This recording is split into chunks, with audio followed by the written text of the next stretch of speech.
우리나라 많은 사람들이 저처럼 안경을 쓰고 있습니다. 특히 요즘 젊은 세대들이 더 많은 안경들을 쓰고 있습니다.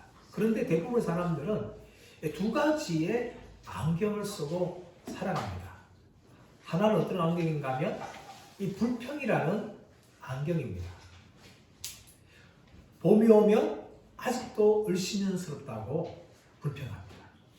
여름이 오면 덥다고 불평합니다.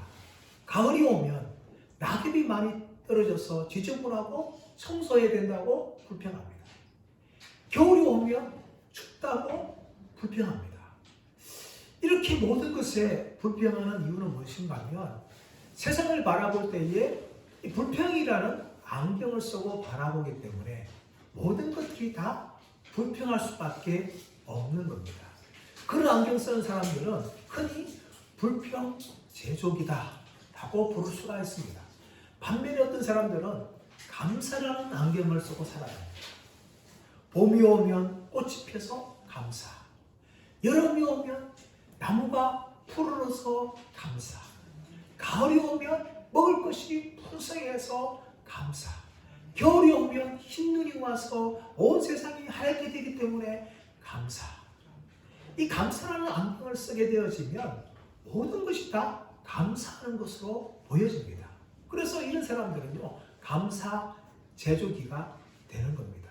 그러므로 우리가 이 땅의 삶을 살아가면서 어떤 안경을 쓰고 우리의 처해진 형편과 또 세상을 바라보는 데 따라서 우리는 얼마든지 불평할 수 있고 또 얼마든지 감사할 수 있는 그런 삶을 살아가게 되는 겁니다.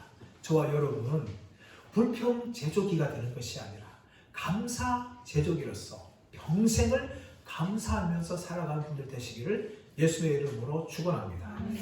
한국교회에 서울 오령교회에서 해마다 다니엘 기도회를 합니다. 21일 동안 하죠. 이 다니엘 기도를 하는데 올해는 이제 21일 날 끝이 난다 합니다. 이 다니엘 기도회에 2017년도에 한때는 신천지에서 교육장으로 활동했던 신현욱이라는 목사님이 간증을 한 때가 있었습니다. 이분은 지금 신천지 문제연구소의 소장을 맡으면서 신천지에 반대하는 운동을 펼치고 있는데 이분이 한때는 신천지에 아주 중요한 자리에 있었어요. 그러다가 이만희 교주의 가족들이 신천지의 모든 재정을 다 관리하고 또 신천지 교리가 문제였다는 걸 발견하면서 이만희 교주에게 신천지를 개혁해야 됩니다. 그렇게 말했습니다.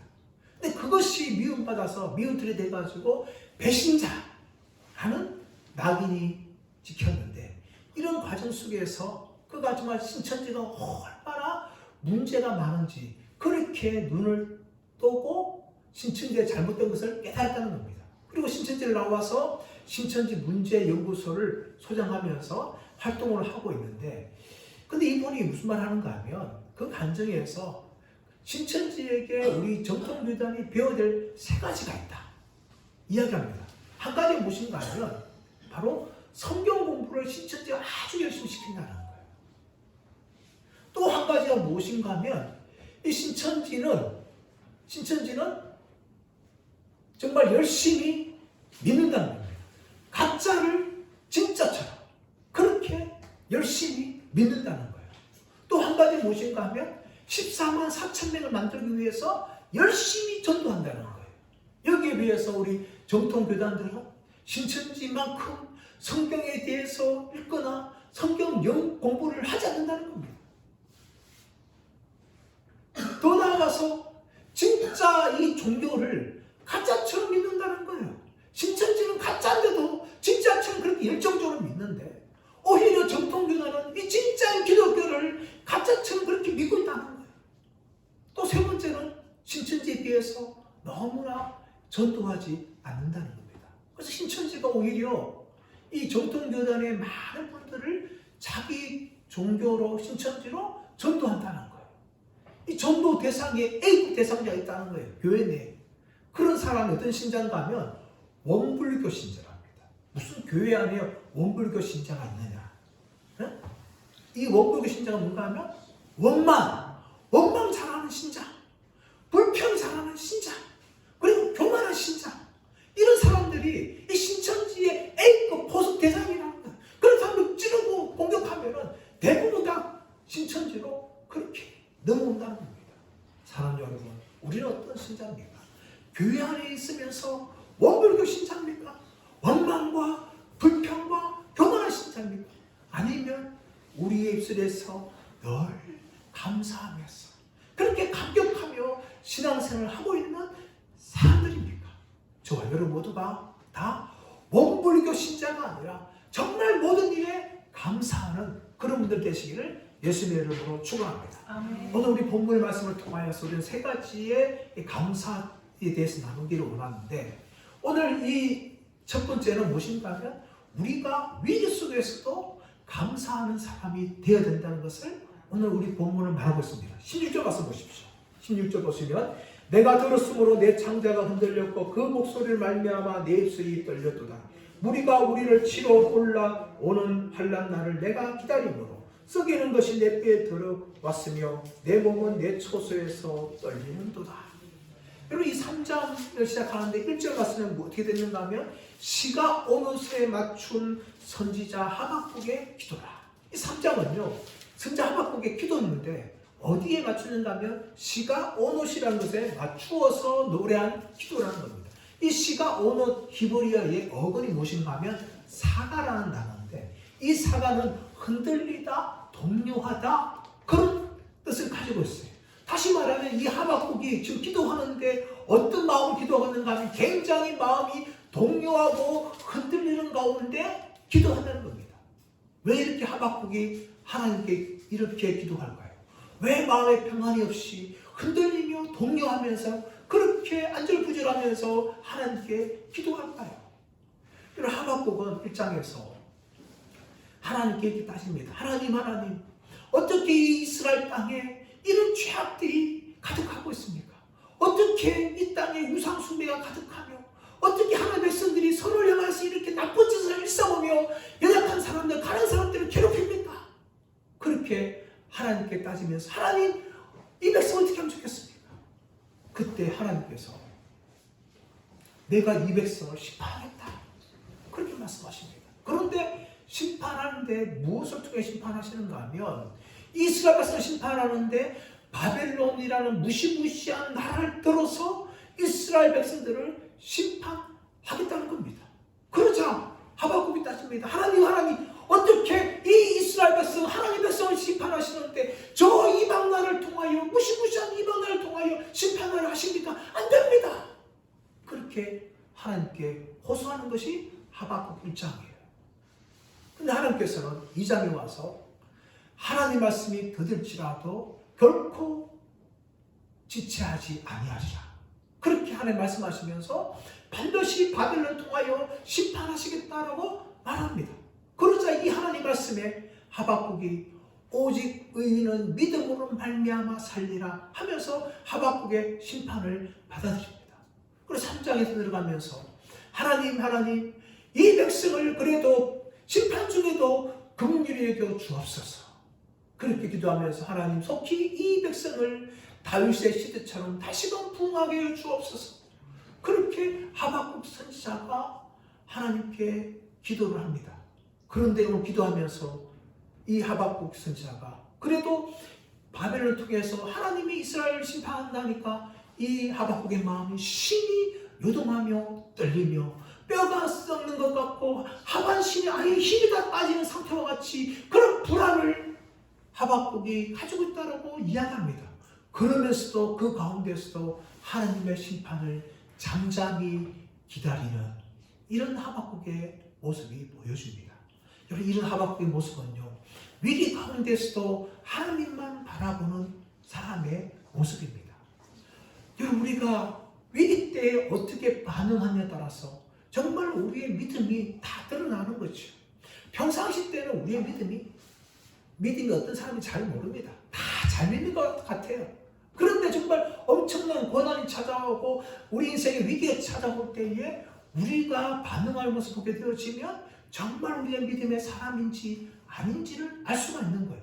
믿음의 사람은 어떤 사람들입니까? 정말 위기 때에도 하나님을 바라보며 하나님의 일하심에 대해서 감사할 수 있는 것이 바로 믿음의 사람인 줄 믿습니다. 이런 믿음의 사람 이야기가요, 역대하 20장의 여호사밧 왕을 통해서 나타납니다. 여호사밧 왕이 되었을 때 어느 날 이 모압과 암몬과 마온이라는 연합군이 이 유다 땅을 공격하겠다, 그렇게 이야기합니다. 그 소식을 들었던 여호사밧 왕이요, 온 백성에게 금식을 선언하면서 이스라엘 백성들을 향하여 금식을 선언하며 자기는 하나님을 향하여 기도합니다. 그러면서 하나님의 도움을 간절하게 구하죠. 20장 12절 13절 말씀 보시면, 우리 하나님이요 그들을 징벌하지 아니하시나이까? 우리를 치러 오는 이 큰 무리를 우리가 대적하는 능력이 없고 어떻게 할 줄도 알지 못하옵고 오직 주만 바라보나이다 하고 유다 모든 사람이 그들의 아내와 자녀와 어린이와 더불어 여호와 앞에 섰더라. 이 위기 앞에서 여호사밧 왕과 온 백성들은 하나님께 도움을 구합니다. 그래서 하나님께서 야하시엘이라는 사람을 통하여 응답해 주십니다. 20장 15절 말씀 보시면, 야하시엘이 이르되 온 유다와 예루살렘 주민과 여호사밧 왕이여 들을지어다. 여호와께서 이같이 너희에게 말씀하시기를, 너희는 이 큰 무리로 말미암아 두려워하거나 놀라지 말라. 이 전쟁은 너희에게 속한 것이 아니요 하나님께 속한 것이로니라. 이렇게 말합니다. 이렇게 그들은 하나님께서 승리를 주시겠다라는 이 확신을 받고 여호사밧 왕은 군대를 이끌고 모압과 암몬과 마온의 연합군과 싸웁니다. 그런데 군대를 끌고 가면 어떻게 될까요? 무기를 점검하고 말들이 어떤 거 점검하고 또 작전을 세우고 싸워야 되지 않습니까? 그런데 작전이 참 희한해요. 희한한 게 무엇인가 하면 이 군대로 하여금 거룩한 옷을 입히고 하나님을 찬양하게 합니다. 여호와께 감사하라. 그의 인자하심이 영원하미로다. 여호와께 감사하라. 그의 인자하심이 영원하미로다.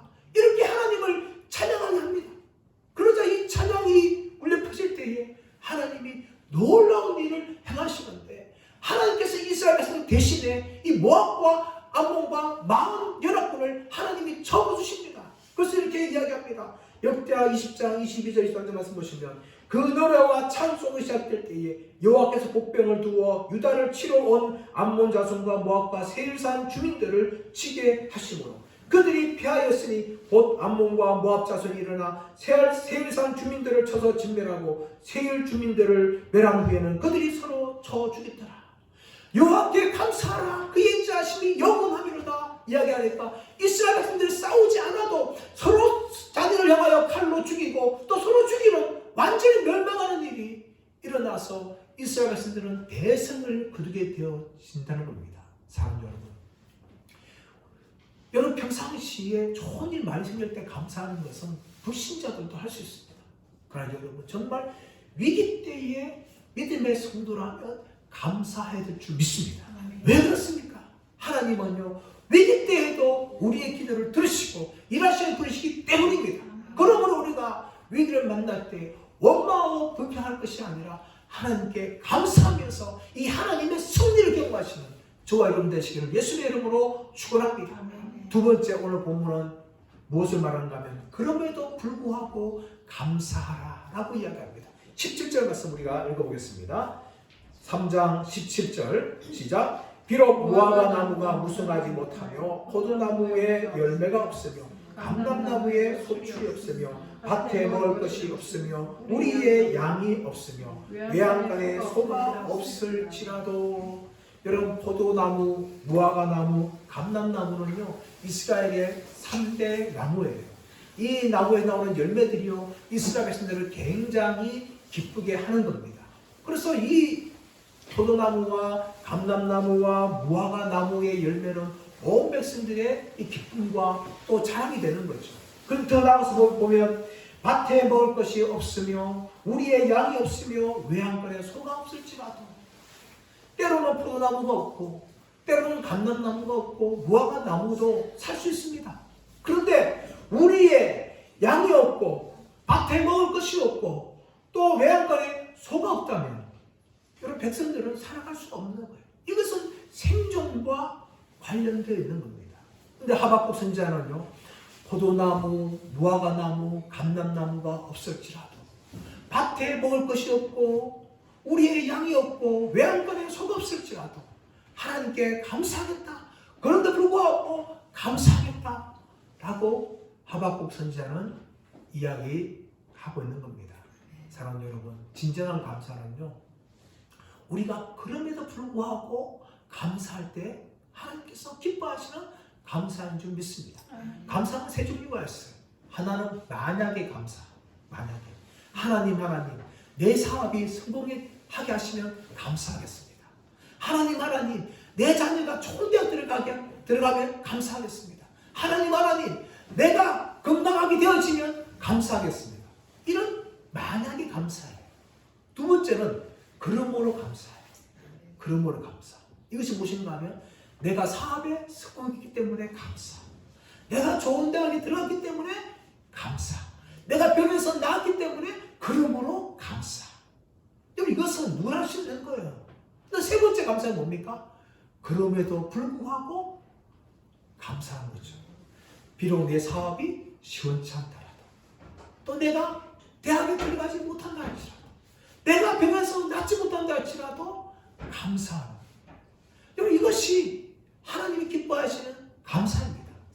근데 우리가 어떻게 하면 이런 그럼에도 불구하고 감사, 이것이 가능할까요? 이것이 가능하기 위해서는 우리는 로마서 8장 28절 말씀을 붙들어야 됩니다. 우리가 알거니와 하나님을 사랑하는 자 곧 그 뜻대로 부르심을 입은 자들에게는 모든 것이 합력하여 선을 이루느니라. 할렐루야. 여러분, 이 말씀을 붙잡아야 현재 상황이 어렵다 할지라도 그럼에도 불구하고 감사할 수 있는 거예요. 여러분, 현재 상황을 보면요, 그런데 불구하고 감사할 수 없어요. 그러나 우리가 로마서 8장 28절 말씀, 우리가 알거니와 하나님을 사랑하는 자 곧 그 뜻대로 부르심을 입은 자들에게는 모든 것이 합력하여 선을 이루느니라. 이 말씀을 붙잡아야 되면요, 우리의 형편이 어떻다 할지라도 얼마든지 그럼에도 불구하고 감사할 수가 있게 된다는 것입니다. 어느 여성교사님 계셨어요. 이분이 아프리카 선교사를 갔습니다. 이분이 선교할 때 몸이 뭔가 좀 이상하다라는 것을 느꼈어요. 그리고 그 선교를 하는데 악성 위궤양이 발견됐어요. 악성 위궤양. 거기에다가 급기야도 이분이 여성교사 보니까 처음에 이 선교 후원하는 교회가 잘 연결되지 않아서 선교비가 없었어요. 그래서 선교비도 부족하고 그러다 보니까 이분이 이 아프리카 하면서 한 달 동안 거의 먹지도 못하고 또 겨우 돈을 가지고 옥수수 죽을 사가지고 겨우 먹었어요. 그리고 위기를 이렇게 넘어가게 되어지고 몇 년이 지난 후에 이제 한국에 돌아와서 간증을 합니다. 간증하면서 자기가 참 선교비가 참 없어가지고 한 달 내내 굶기도 하고 겨우 옥수수 죽만 먹었다. 거기다 악성궤양 힘들었다. 그렇게 이야기합니다. 그 간증이 다 끝난 후에 그 교회에서 의사분이 선교사님 찾아왔어요. 선교사님, 하나님께서 선교사님을 낫게 하신 겁니다. 왜냐하면 이 악성 위궤양은요, 잘 먹으면 오히려 병이 도지는 겁니다. 그런데 선교사님이 선교비가 없어가지고 거의 한 달 동안 굶으면서 옥수수를 먹기 때문에 그 악성 위궤양이 나았던 겁니다. 그렇게 말을 하는 거야. 이 여성 선교사님은 선교비가 없어가지고 그 고통 가운데서 거의 밥을 굶다시피 했는데 그것이 오히려 그 선교사님의 악성 위궤양을 낫게 하는 길이 되었다는 겁니다. 사랑하는 여러분, 그러므로 우리는요, 이 현재만 바라보면 감사할 수 없어요. 그러나 로마서 8장 28절 말씀 붙잡으면요, 얼마든지 감사할 수 있는 거예요. 기독교 상담학자 중에 세계적인 상담학자 이 폴 트루니에라는 분이 있습니다. 이분은요, 정말 어린 시절이 정말 불우했어요. 아버지가 생후 3개월 만에 아버지가 목사님이셨는데 돌아가셨어요. 그리고 6살 때 엄마도 돌아가셨어요. 천국에 갔죠. 여러분, 이 태어난 지 만에 3개월 만에 아버지가 죽고 또 6개월 만에 엄마까지 죽었어요. 그래서 이 어린아이 6살짜리가 갈 데가 없는 거예요. 고아가 됐어요. 겨우 수습을 해가지고 삼촌이 그 애를 봤는데 그 어린 나이에 아버지도 죽고 엄마도 죽으니까 애 마음이 너무나 우울한 거예요. 그래서 이 아이가 자폐증 증세까지 생긴 겁니다. 그 어린 나이에 그 시절은요 너무나 불우했어요. 그런데 이 폴 트루니에가 자라면서 예수님만 믿게 된 거예요. 정말 아버지 엄마가 목사님과 사모님 불구하고 일찍 돌아가셨는데 아무도 하나님을 알려주지 않았는데 이 개인적으로 예수님 만난 거예요. 인생이 변화되어진 겁니다. 그리고 열심히 공부하여서 이분이 정신의학자가 되었는데 상담가가 되었는데 이분이 개발한 게 뭔가 하면 인간의학이라고 합니다. 이 인간의학은 무엇인가 하면 자신처럼 정말 어릴 때부터 인생에 불행한 사람들의 그 상처를 회복할 수 있는 정신치료학이라는 겁니다. 그래서 개발해서 이분이 하는 말은 뭔가 하면 내가 어릴 때 불행한 것이 오히려 나에게 복이 되었다. 그렇게 그분이 고백한 겁니다. 사랑하는 여러분, 우리 인생 살아가면서 지금 어려움 당한 이 순간을 생각하면 감사할 수 없어요. 그러나 하나님께서 이 불우하고 불행한 나의 인생조차도 하나님께서 모든 것을 합력하여 선을 이루신 분이기 때문에 우리는 얼마든지 그럼에도 불구하고 감사하는 삶을 살아가게 될 줄 믿습니다. 세 번째 오늘 본문은 무엇을 말합니까? 하나님께서 살아 계시기 때문에 감사하라고 이야기합니다. 우리 18절 19절 말씀을 보겠습니다. 시작. 나는 여호와로 말미암아 즐거워하며 나의 구원의 하나님을 말미암아 기뻐하리로다. 주 여호와는 나의 힘이시라. 나의 발을 사슴과 같게 하사 나를 나의 높은 곳으로 다니게 하시리로다. 이 노래는 지혜하는 사람을 위하여 내 수금에 맞춘 것이니라. 여러분, 우리는 하나님이 살아 계시기 때문에 감사하는 삶을 살아가야 됩니다. 여러분, 종교개혁자인 마르틴 루터가 있습니다. 이분이 종교개혁을 하면서 이 종교개혁에 참 많은 어려움을 겪었어요. 그러다 보니까 어느 하루는 정말 절망 가운데 있었습니다. 그 모습을 마르틴 루터의 아내가 보았어요. 그리고 이분이 얼마 지나지 않아서 머리부터 발끝까지 검은 상복을 입고 마르틴 루터 앞에서 나타났습니다. 루터가 놀래가지고 물었어요. 여보, 누가 죽었어? 그렇게 물으니까 그 아내가 마르틴 루터에게 하나님이 죽었습니다. 이렇게 말하는 거예요. 마르틴 루터 깜짝 놀란 거예요. 뭐? 하나님이 죽었어요? 하나님 어떻게 죽어요? 그렇게 이야기하니까 그 아내가 하는 말이 뭔가 하면 당신의 모습을 보니까 하나님이 죽었습니다. 그렇게 마르틴 루터에게 말했다는 겁니다. 마르틴 루터가 그 말을 듣고 정신을 바짝 차렸어요. 그리고 다시금 힘을 내가지고 종교개혁을 정말 이루어 나갔다는 그런 일화가 있는 겁니다. 사랑하는 여러분, 많은 사람들이요 위기를 만날 때 마르틴 루터처럼 하나님이 죽은 것처럼 그렇게 우리가 반응할 때가 얼마나 많은지 모릅니다. 그런데 여러분, 하나님은 결코 죽지 않습니다. 우리 인간은 때가 되면 죽는 것이 우리 인간 아닙니까? 요즘에 100세 시대, 어떤 분은 120세 살고 싶은 분도 계시지만 그래도 죽습니다. 이것이 인간이에요. 근데 하나님은 죽는 분이 아니에요, 여러분. 그러므로 우리는요, 우리가 인생에 어떤 일을 만난다 할지라도 내가 믿는 하나님이 살아계신 분이기 때문에 우리는 감사하는 삶을 살아야 될 줄 믿습니다. 요한복음 11장 말씀 가보시면 나사로가 죽었는데 예수님이 나흘이나 지체하며 가는 장면이 나옵니다.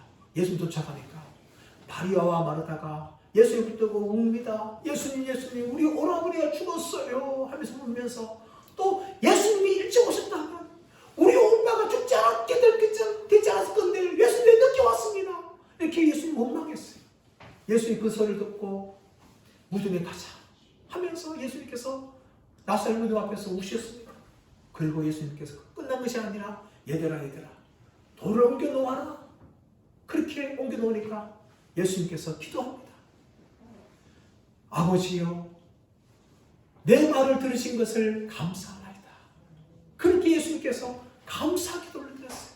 그러나 후에 나사로야 나오라 말씀하니까 그 죽은 지 나흘 되던 썩어 문드러졌던 그 나사로가 무덤 밖으로 걸어 나오는 놀라운 일이 일어났습니다. 여러분, 예수님께서는 죽음이라는 그 절망 앞에서 많은 사람들 죽음 앞에 절망하는 그 순간에도 예수님이 절망하지 않으면서 하나님께 기도합니다. 어떻게 기도합니까? 내 말을 들으신 것을 감사합니다. 하나님이 살아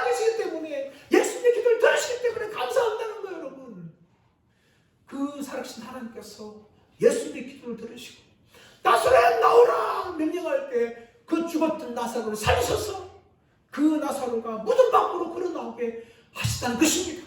사랑하는 여러분, 저와 여러분이 이 죽음과 같은 상황만 만날 때에 해야 하는 무엇입니까? 정말 하나님이 살아계신 분임을 믿고 그 하나님께 감사하면서 기도하는 저와 여러분 되시기를 예수님의 이름으로 축원합니다. 또 여러분, 우리가 왜 이렇게 하나님의 살아계심을 믿고 기도할 수 있습니까? 19절 말씀 두 가지 이유를 말하고 있는데, 하나님은 바로 우리의 발을 강하게 하시는 분이라고 이야기합니다. 여러분, 절망의 순간 만날 때 우리 모두가 다 주저앉습니다. 하마에서 힘이 풀려가지고 다 주저앉아 버려요. 그것이 우리 인간입니다. 이제 어떻게 살까? 나는 어떻게 될까? 하면서 염려하고 걱정하며 삶의 모든 소망을 다 잃어버립니다. 그때 하나님 어떤 분입니까? 우리의 발을 사슴과 같게 하사, 우리의 발을 사슴과 같게 하사 다시 우리에게 힘을 주시는 분이라고 이야기합니다. 고린도후서 12장 3절 말씀 보시면 사도 바울이 이렇게 고백합니다. 나에게 이르시기를 내 은혜가 내게 족하도다. 이는 내 능력이 약한 데서 온전한 짐이라 하신지라.